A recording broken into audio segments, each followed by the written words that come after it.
If you missed the Mets and Nationals series, I gotcha. The opener, the first series between these division foes, was a frustrating game for the Mets. Kodai Senga continued his strong start to the season with another 6 innings of 2-run ball. New York got their offense going in the 8th with a Brandon Nimmo infield single and a Mark Vientos RBI triple. So we head to the 9th with the game knotted at 4, and it was James Wood who put a weak ground ball past the outstretched glove of Jeff McNeil and into center field. C.J. Abrams scored from first base to win the game. Nats take the opener 5-4.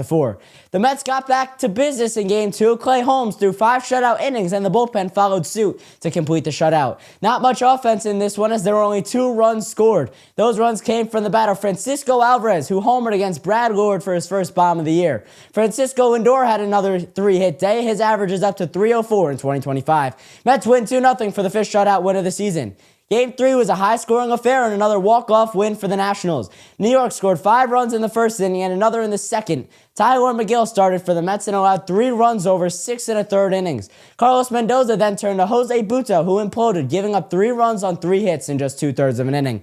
Next, it was Oscar Brazoban's turn, and he stayed sharp, not allowing a run in his appearance. But in the 9th frame, the Nats got to Ryan Stanek, plating 2 in the inning and winning via throwing error from Pete Alonso. Nationals take the game and clinch at least a series split 8-7. So we're set for the finale of this 4-game set, and it was the Mets who came out swinging some hot bats. Francisco Alvarez and Jeff McNeil each drove in a run in the first with a double and a sac fly. Then in the second, McNeil continued his hot start to the season with his first homer. Fast forward to the 6th, where Brandon Nimmo went yard, a 3-run bomb. In the 7th, Pete Alonso picked up another ribby on a single that scored Francisco Lindor. In the same inning, it was Brandon Nimmo again who hit another bomb. This one was a grand slam. So we get to the 8th, where Brandon Nimmo continued to dominate, this time lacing a double into the right field corner to cap off his 9 RBI day, which has a club record for RBIs in a single game. But the Mets offense was not done. Jeff McNeil had an RBI groundout in the 8th, and Luisangel Acuna singled to score Brandon Nimmo.